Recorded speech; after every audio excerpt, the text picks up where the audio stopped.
Two our channel give and take education. আশা কৰিছোঁ আপোনালোকৰ ভালেই। আজি আমি এই ভিডিঅ'টোত ইণ্ডিয়ান হিষ্ট্ৰী দিল্লী সালতানাতৰ ওপৰত সেট 6ৰ ওপৰত কিছুমান সিলেক্টেড বা যিটো মোষ্ট সিলেক্টেড কুৱেশ্যন আমি ডিছকাছ কৰিবলৈ গৈ আছোঁ। আৰু আমি আগতেও মোগল এম্পায়াৰৰ ওপৰত পাৰ্টকৈ ভিডিঅ' অলৰেডি বনাইছোঁ ইণ্ডিয়ান হিষ্ট্ৰীৰ ওপৰত। যদিও আপোনালোকে চোৱা নাই চাব। আৰু আজি এই ভিডিঅ'টোত দিল্লী সালতানাতৰ ওপৰত গুৰুত্বপূৰ্ণ প্ৰশ্ন ডিছকাছ কৰি আৰু আমি পাৰ্টকৈ এইটো কাৰণে বনাইছোঁ যাতে আপোনালোকৰ বুজতে সুবিধা হয়। অ'কে, চ' আশা কৰিছোঁ এই ভিডিঅ'টো আপোনালোকৰ বাবে হেল্পফুল হ'ব। চ' ভিডিঅ'টো ষ্টাৰ্ট কৰিছোঁ blog. Today our first question is when did regime of Delhi sultan start? মানে সুধিছে যে দিল্লী চুলতান কেতিয়াৰ পৰা আৰম্ভ হৈছিলে সেইটো সুধিছে। চ' কাৰেক্ট এনচাৰটো হ'ব 1206 এডিত। মানে 1206 এডিত দিল্লী চুলতান বা দিল্লী সালতানাতৰ ষ্টাৰ্ট হৈছিলে। Okay, next question is who reconstructed Qutub Minar? So' Qutub Minar কোনে ৰিকনষ্ট্ৰাক্ট কৰিছিল বা পুনৰ নিৰ্মাণ কৰিছিলে সেইটো দিছে। চ' আপোনালোকে এটা কনফিউজ নহ'ব, মোক বহুতে প্ৰশ্ন সোধে যে এনেকুৱা ধৰণৰ এই ৰিকনষ্ট্ৰাক্ট বা ৰিবিল্ড, অ'কে, ৰিকনষ্ট্ৰাক্ট বা কি হয় বিল্ড বা কনষ্ট্ৰাক্টেড বুলি আহিব পাৰে কুৱেশ্যনত। হয় কুৱেশ্যনত ৰিবিল্ড থাকিব, নহ'লে বা বিল্ড থাকিব, নহ'লে ৰিকনষ্ট্ৰাক্ট থাকিব, নহ'লে বা কনষ্ট্ৰাক্টেড থাকিব। চ' ৰিবিল্ড মানে কি? এই ৰিবিল্ডটো মানে হৈছে যিটো বনোৱাৰ ওপৰত মানে আকৌ বনোৱা, মানে পুনৰ বনাইছে। আৰু বিল্ড মানে হৈছে খালি বনোৱা, যিটো নতুনকৈ বনোৱাটোকে কোৱা হয় বনোৱা বুলি। অ'কে, চ' কনফিউজ নহ'ব, কুৱেশ্যনত কেতিয়াবা ৰিকনষ্ট্ৰাক্টেড আহে বা অনলি বিল্ড বুলি বা কনষ্ট্ৰাক্টেড বুলি আহে। চ' বহুতে কমেণ্ট কৰে, কনফিউজ নহ'ব। যেনেকুৱা এই প্ৰশ্নটোত কি সুধিছে চাওক, কুতুব মিনাৰ কোনে ৰিকনষ্ট্ৰাক্ট কৰিছে, কোনে পুনৰ নিৰ্মাণ কৰিছে? অ'কে, চ' কাৰেক্ট এনচাৰটো হ'ব অপশ্যন চি, মানে ফিৰোজ তুগলকে কি কৰিছে, কুতুব মিনাৰটো ৰিকনষ্ট্ৰাক্ট কৰিছে, মানে বনোৱাৰ ওপৰতে কিবা ডেভেলপ কৰিছে বা বনাইছিলে। অ'কে, পুনৰ বনাইছিলে। বাট এই কুতুব মিনাৰটো পোনপ্ৰথমবাৰৰ পৰা কোনে বিল্ড কৰিছে বুলি আহে যদি, বা হু কনষ্ট্ৰাক্টেড কুতুব মিনাৰ বুলি আহে, তেনেহ'লে কোন হ'ব? তেতিয়াহ'লে আহিব কুতুবুদ্দিন আইবক হ'ব। মনত ৰাখিব, এই কুতুবুদ্দিন আইবক যিটো আছে পোনপ্ৰথমবাৰৰ বাবে যিটো কুতুব মিনাৰ আছে বনাইছিলে, কনষ্ট্ৰাক্ট কৰিছিলে, নহ'লে বা বিল্ড কৰিছিলে। চ' আপোনালোকে ইয়াতে কনফিউজ নহ'ব। অ'কে, আমাৰ নেক্সট প্ৰশ্নটো হৈছে the famous ruler who completed Qutub Minar was? So' কোনজন জনপ্ৰিয় ৰুলাৰে কুতুব মিনাৰৰ কামটো সম্পূৰ্ণ কৰিছিলে? অ'কে, চ' কাৰেক্ট এনচাৰটো হ'ব অপশ্যন চি, ইলটুটমিছ চুলতানে কি কৰিছিলে, কুতুব মিনাৰৰ যিটো কাম আছিলে সেইটো সম্পূৰ্ণকৈ কৰিছিলে, মানে সম্পূৰ্ণকৈ কৰা হৈছিলে, সেইটো কমপ্লিট কৰিছিলে। চ' আমি কি পালোঁ? কুতুব মিনাৰ পোনপ্ৰথমবাৰৰ বাবে কোনে কৰিছিলে? কুতুব মিনাৰ পোনপ্ৰথমবাৰৰ বাবে কৰিছিলে কুতুবুদ্দিন আইবকে। অ'কে, ফাৰ্ষ্ট এইটো কৰিছিলে কুতুবুদ্দিন আইবকে কৰিছিলে। নেক্সট কোনে এইটো কামটো শেষ কৰিছে? ইলটুটমিছে কমপ্লিটেড কৰিছে, মানে কামটো বনোৱা শেষ কৰিছে, এইটো ইলটুটমিছ। অ'কে, আৰু মই আগৰ কুৱেশ্যনটোত যিটো কুৱেশ্যন ডিছকাছ কৰিলোঁ কি আছিলে, ৰিকনষ্ট্ৰাক্ট কৰিছে, ৰিকনষ্ট্ৰাক্ট। তো এইটো কোন হ'ব? ৰিকনষ্ট্ৰাক্ট কৰাজন কোন আছিলে? তেওঁ আছিলে ফিৰোজ তুগলক। এইটো এনচাৰ হ'ব, এইটো ৰিকনষ্ট্ৰাক্ট কৰিছে। ফিৰোজ শ্বাহ তুগলকে ৰিকনষ্ট্ৰাক্ট বা ৰিবিল্ড কৰিছিলে, ইলটুটমিছে কমপ্লিটেড কৰিছিলে কুতুব মিনাৰটো, দেন কুতুবুদ্দিন আইবকে ফাৰ্ষ্ট আৰম্ভ কৰিছিলে কামটো। অ'কে, মনত ৰাখিব। আমাৰ নেক্সট প্ৰশ্নটো হ'ল Balban was the prime minister of which sultan ইয়াতে দা নহয়, হি হ'ব, before he took over to throne. So' Balban sultan হোৱাৰ আগত কোনজন চুলতানৰ অধীনত প্ৰাইম মিনিষ্টাৰ হিচাপে কাম কৰিছিলে? চ' কাৰেক্ট এনচাৰটো হ'ব অপশ্যন চি, নাছিৰুদ্দিন। চ' নাছিৰুদ্দিনৰ ফুল নামটো আপোনালোকে ইয়াতে মনত ৰাখি দিব, সেইটো হ'ল মহম্মদ নাছিৰুদ্দিন। মহম্মদ হ'ল নাছিৰুদ্দিনৰ ফুল নেম। অ'কে, চ' প্ৰশ্নত কি সুধিছিলে যে বলবন চুলতান হোৱাৰ আগত কাৰ অধীনত আছিল, প্ৰাইম মিনিষ্টাৰ হিচাপে কাম কৰিছিল? বলবন চুলতান হোৱাৰ আগত এই নাছিৰুদ্দিন মহম্মদৰ মানে চুলতানৰ অধীনত প্ৰাইম মিনিষ্টাৰ হিচাপে কাম কৰিছিলে। অ'কে, আৰু এই বলবন যিটো আছে, বলবনক কি বুলি জনা যায়? মই ইয়াতে নামটো লিখি দিছোঁ, কেতিয়াবা আপোনালোকে নামটো শুনি কনফিউজ নহ'ব। জিয়াছুদ্দিন যিটো আছে, জিয়াছুদ্দিন বলবন বুলিও কোৱা হয় মনত ৰাখিব জিয়াছুদ্দিন বলবন বুলিও বলবনক কোৱা হয় আৰু কিমানৰ পৰা কেতিয়ালৈকে শাসন কৰিছিলে এটো হ'ল 1265 1265 to 1286 লৈ বলবনে কি কৰিছিলে শাসন কৰিছিলে Next question to hold which of the following was the first sovereign sultan of Delhi তলৰ কোনজন প্ৰথম sovereign sultan আছিল দিল্লীৰ হেতু দিছে correct answer to হ'ব option D Iltutmish so ইলতুৎমিছক real founder of Delhi Sultanate বুলিও জনা যায় মনত ৰাখিব দিল্লী সালতানাতৰ real founder বুলিও ইলতুৎমিছক জনা যায় okay মনত ৰাখিব এটো Next question to hold which of the following was the first sultan of Delhi who declared Delhi as his capital and issued regular currency মানে প্ৰশ্ন সুধিছে যে কোনজন সুলতানে প্ৰথমবাৰৰ বাবে দিল্লীটোক বা দিল্লীখনক নিজা ক্যাপিটেল হিচাপে ঘোষণা কৰিছিল আৰু ৰেগুলাৰ কাৰেন্সি সিস্টেমটোক ইন্ট্ৰোডিউস কৰিছিল বা প্ৰৱৰ্তন কৰিছিল এইটো ৰেগুলাৰ কাৰেন্সি হেতু দিছে সো কাৰেক্ট আনসাৰটো হ'ব option D Iltutmish so Iltutmish Delhi সালতানাতৰ কথা আহিলে ইলতুৎমিছ আৰু ৰেজিয়া সুলতানৰ কথা আহে সো আমি জানিব লাগিব So ইলতুৎমিছক আমি অলৰেডি কৈ আহিছো যে ৰিয়েল ফাউন্ডাৰ বুলি জনা যায় দিল্লী সালতানাতৰ আৰু তেও কি কৰিছিলে প্ৰথমবাৰৰ বাবে দিল্লীটোক বা দিল্লীখনক নিজা ক্যাপিটেল হিচাপে ঘোষণা কৰিছিল আৰু ৰেগুলাৰ যেটো কাৰেন্সি সিস্টেম আছে হেতুক ইন্ট্ৰোডিউস কৰিছিল মনত ৰাখিব আৰু দুই ধৰণৰ কাৰেন্সি যেটো কাৰেন্সি আছে দুই ধৰণৰ কাৰেন্সি ইন্ট্ৰোডিউস কৰিছিলে ইলতুৎমিছে হেতু হল কি এটা হল সিলভাৰ মনত ৰাখিব সিলভাৰ যাক টাকা বুলি কোৱা হয় আৰু এটা হল কপাৰ মনত ৰাখিব কপাৰক কোৱা হয় কি জিতল বুলি জনা যায় ওকে আমাৰ নেক্সট প্ৰশ্নটো হৈছে সিকান্দাৰ লোডি shifted his capital from Delhi to which place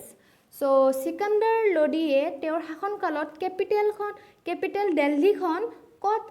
স্থানান্তৰ কৰিছিলে হেতু দিছে কাৰেক্ট আনসাৰটো হ'ব Agra option D is the correct answer Agra so Agra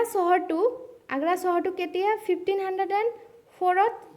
establish হৈছিলে মনত ৰাখিব এস্টাবলিশ হৈছিলে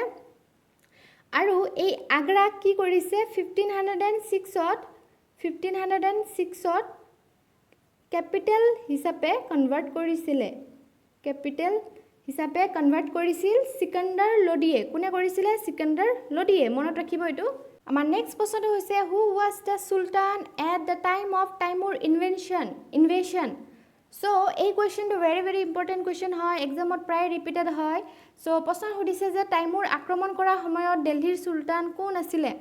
কাৰেক্ট আনসাৰটো হ'ব অপচন বি নাসিৰউদ্দিন মোহাম্মদ আৰু নাসিৰউদ্দিন মোহাম্মদৰ ফুল নামটো হৈছে নাসিৰউদ্দিন মোহাম্মদ তুগলক শাহ যেটো দিল্লী সুলতানৰ অন্তিম বা শেষ ৰজা আছিল এও আছিল দিল্লী সালতানাতৰ কি শেষ ৰজা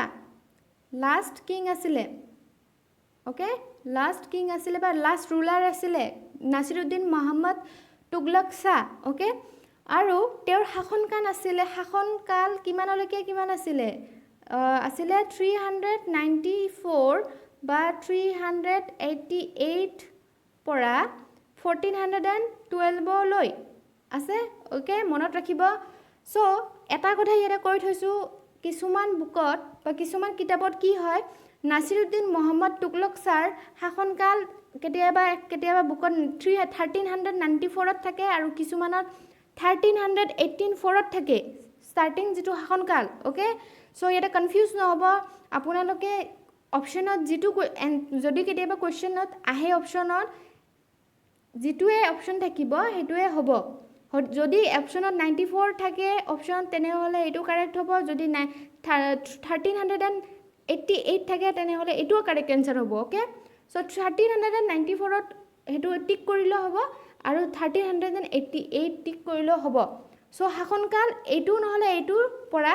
1412 লৈ কি হয় শাসনকাল আছিল আৰু টাইমুৰ কোন আছিল টাইমুৰ আছিল এজন তুৰ্কীৰ পৰা আহিছিল যেটো ভাৰত আক্ৰমণ কৰিছিল আৰু সেইখিনি সময়ত কোন মানে কি তুগলকসকলৰ তুগলক ডাইনাষ্টিৰ কোন আছিলে ৰুলাৰ নাছিৰুদ্দিন মোহাম্মদ শ্বাহ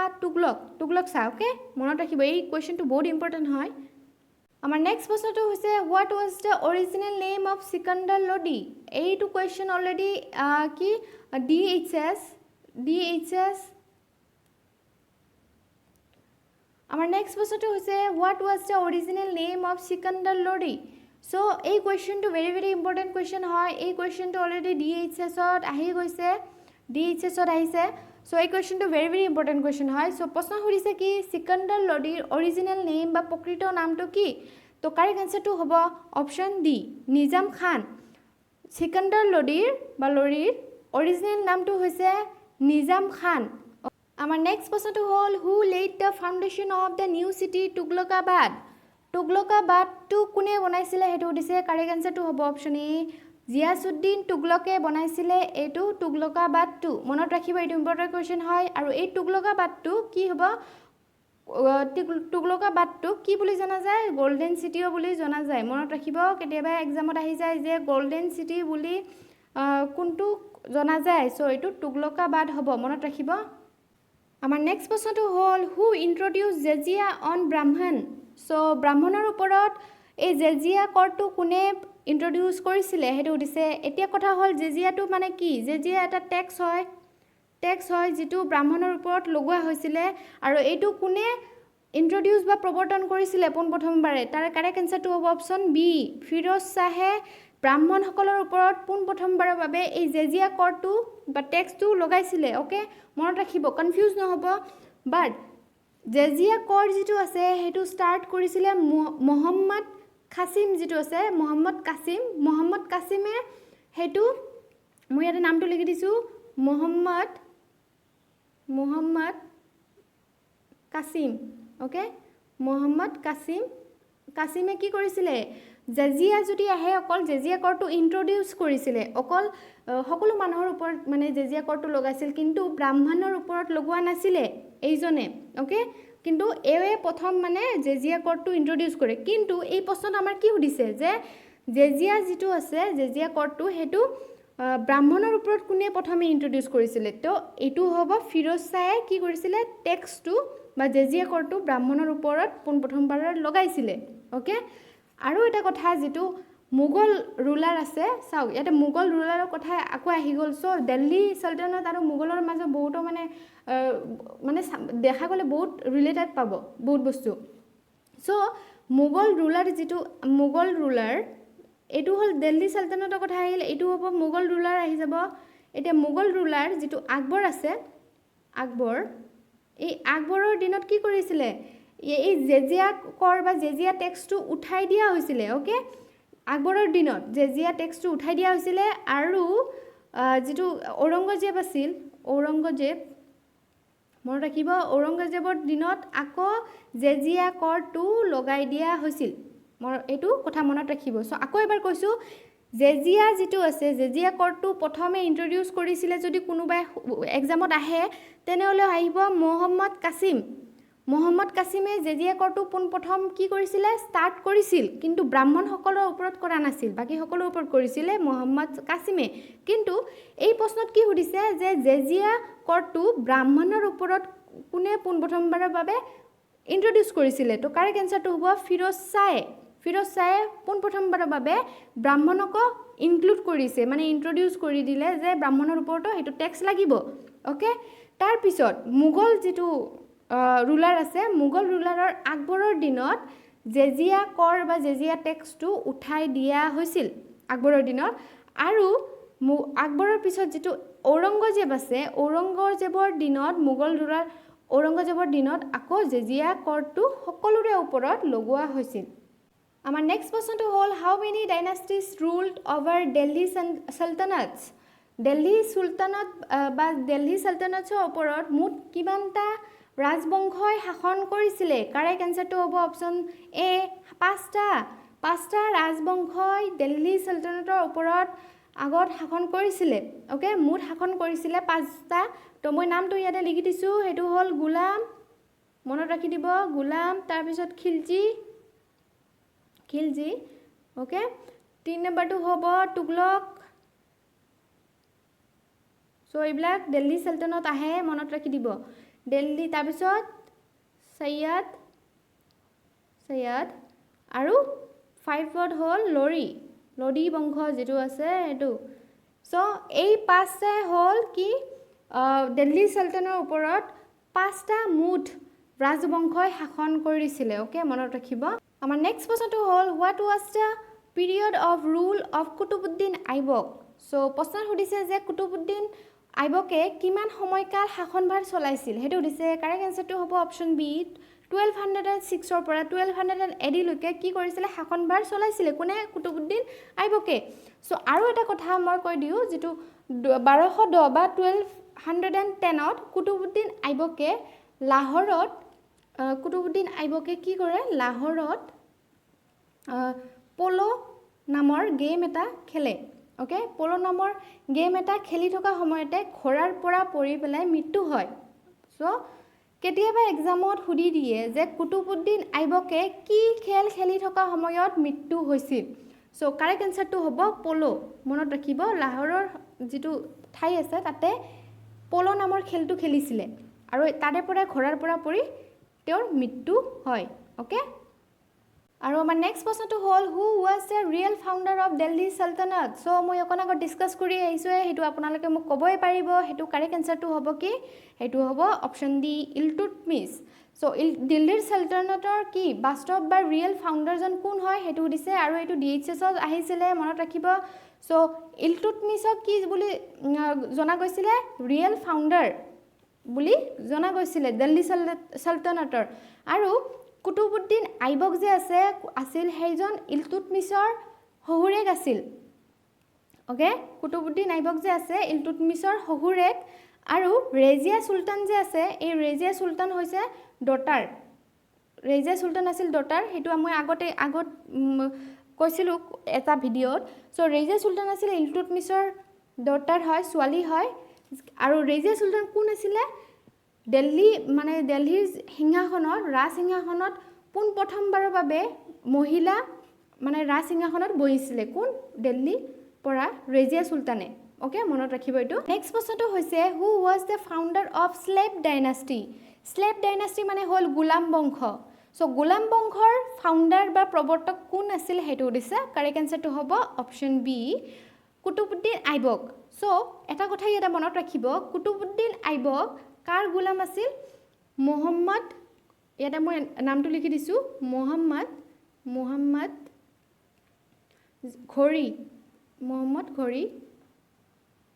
ঘড়ীৰ কি আছিল গোলাম আছিল কোন কুতুবুদ্দিন আইবক আৰু এই কুতুবুদ্দিন আইবকৰ গোলাম আছিল কোন বলবনক কি বুলি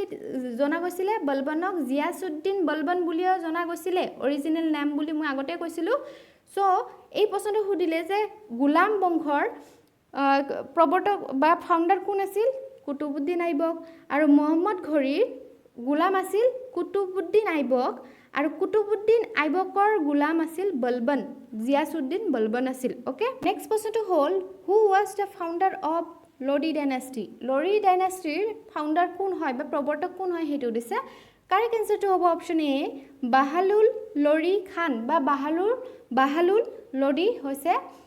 লৰি বংশৰ ফাউণ্ডাৰ ওকে সো আৰু এটা কথা মনত ৰাখিব লৰি বংশৰ শাসনকাল আছিল কিমানৰ পৰা কিমানলৈকে এই লৰি বংশটোৰ শাসনকাল আছিলে 1450 ৰ পৰা 1526 লৈ ওকে আৰু এই 1526ত কি হয় হেতু কথা মই কৈ আছো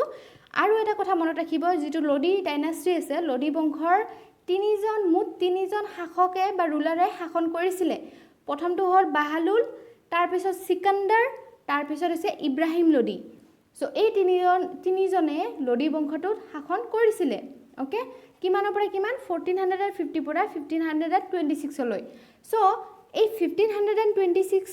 আমি জানো এই সনটো দেখিলে আমাৰ মনত পৰে পানিপথৰ কথা যেটো 1526ত যেটো প্ৰথম পানিপথ হৈছিল সেই যুদ্ধ কাৰ মাজত হৈছিল আমি আগতে পাইছো এটো বাবৰ আৰু ইব্ৰাহিম লোডিৰ মাজত হৈছিল আৰু যুদ্ধখনত কোনে জিকিছিল বাবৰে জিকিছিল তেতিয়া বাবৰে যেতিয়া জিকিছিলে ইব্ৰাহিম লোডি যেতিয়া হাৰাৰ পিছত কি হয় লোডি বংশ শেষ হৈ যায় দিল্লী সালতানাত শেষ হৈ যায় তেতিয়া ইব্ৰাহিম লোডি হাৰি পেলাই ভাৰত ত্যাগ কৰিবলগীয়া হয় মানে ভাৰত এৰি গুচি যাবলগীয়া হয় আৰু তেতিয়াৰ পৰাই কি হয় মোগল ডাইনাষ্টি বা মোগল এম্পায়াৰটো ষ্টাৰ্ট হয় ওকে মনত ৰাখিব এটো আমাৰ নেক্সট প্ৰশ্নটো হ'ল who was the Khilji sultan of Delhi sultanate so দিল্লীৰ সুলতান বা দিল্লী সালতানাতৰ খিলজি সুলতান বুলি কাক জনা গৈছিল বা কোন আছিল হেতু সুধিছে তাৰ কাৰেক্ট আনসাৰটো হ'ব অপচন সি তুৰ্কছ হ'ব খিলজি সুলতান দিল্লীৰ ওকে আৰু এটা কথা আমি আগতে কৈ আহিছিলো যে দিল্লী সালতানাতত পাঁচটা ৰাজবংশই ৰাজত্ব কৰিছিলে আৰু এই পাঁচটা ৰাজবংশকে কোৱা হৈছিল দিল্লী সালতানাত ওকে তাৰে 4 নম্বৰ বংশটোৱে হৈছে তুৰ্কছ ওকে আমাৰ নেক্সট প্ৰশ্নটো হৈছে who called himself second Alexander so correct আনসাৰটো হ'ব মানে প্ৰশ্ন সুধিছে কি কোনে নিজক সেকেন্ড বা দ্বিতীয় আলেকজান্ডাৰ বুলি দাবী কৰিছিল কাৰেক্ট আনসাৰটো হ'ব অপচন বি আলাউদ্দিন খিলজিয়ে কি কৰিছিল দ্বিতীয় আলেকজান্ডাৰ বুলি দাবী কৰিছিল ওকে আৰু আলাউদ্দিন খিলজিয়ে কিমানলৈকে শাসন কৰিছিল 1296 পৰা 1316 লৈ শাসন কৰিছিল আৰু এটা কথা যেটো আলাউদ্দিন খিলজি আছে আলাউদ্দিন খিলজিয়ে এই খিলজি বংশৰ প্ৰতিষ্ঠাতাক বা ফাউণ্ডাৰজনক হত্যা কৰি পেলাই শাসনভাৰ লৈছিলে মাৰি পেলাই বা হত্যা কৰি পেলাই শাসনভাৰটো নিজে লৈছিলে হেতু ফাউণ্ডাৰজনক আৰু খিলজি বংশৰ যদি ফাউণ্ডাৰ বা শাসক কোন আছিল প্ৰথম হুদে তেনেহলে হ'ব জালালুদ্দিন খিলজি বংশৰ প্ৰতিষ্ঠাতা হ'ল বা শাসক আছিল জালালুদ্দিন খিলজি ওকে মনত ৰাখিব এইজন আমাৰ নেক্সট কোৱেশ্চনটো হ'ল the largest permanent army of Sultan dynasty was made by দিল্লীৰ লাৰ্জেষ্ট পাৰ্মানেন্ট আৰ্মি কোনে বনাইছিলে হেতু সুধিছে সো কাৰেক্ট আনসাৰটো হ'ব অপচন বি আলাউদ্দিন খিলজিয়ে কি কৰিছিলে দিল্লীৰ লাৰ্জেষ্ট পাৰ্মানেন্ট আৰ্মি বনাইছিলে আমাৰ 20 নম্বৰ প্ৰশ্নটো হ'ল which of the following was called as parrot of India বুলি কাক জনা যায় আৰু এই কোৱেশ্চনটো প্ৰায় এক্সামত আহে সো ৰিপিটেড হয় মনত ৰাখিব এটো সো parrot of India বুলি কাক জনা গৈছিল তাৰ কাৰেক্ট আনসাৰটো হ'ব অপচন এ কি আমিৰ খুসৰাও সৰি ইয়াতে খুসৰাও স্পেলিং ভুল হৈছে এনেকুৱা হ'ব লাগে খুসৰাও ওকে RAU সো আমিৰ খুসৰাওৰ ফুল নামটো হৈছে আবুল হুছেইন আমিৰ খুসৰাও আৰু জন্ম হৈছিল তেওঁৰ উত্তৰ প্ৰদেশত পাটিৱালি নগৰত উত্তৰ প্ৰদেশ ইউপিৰ পাটিৱালি নগৰত কি হৈছিল জন্ম হৈছিল এই আমিৰ খুসৰাওৰ ওকে মনত ৰাখিব আৰু পেৰট অফ ইণ্ডিয়া বুলিও জনা যায় ইণ্ডিয়াৰ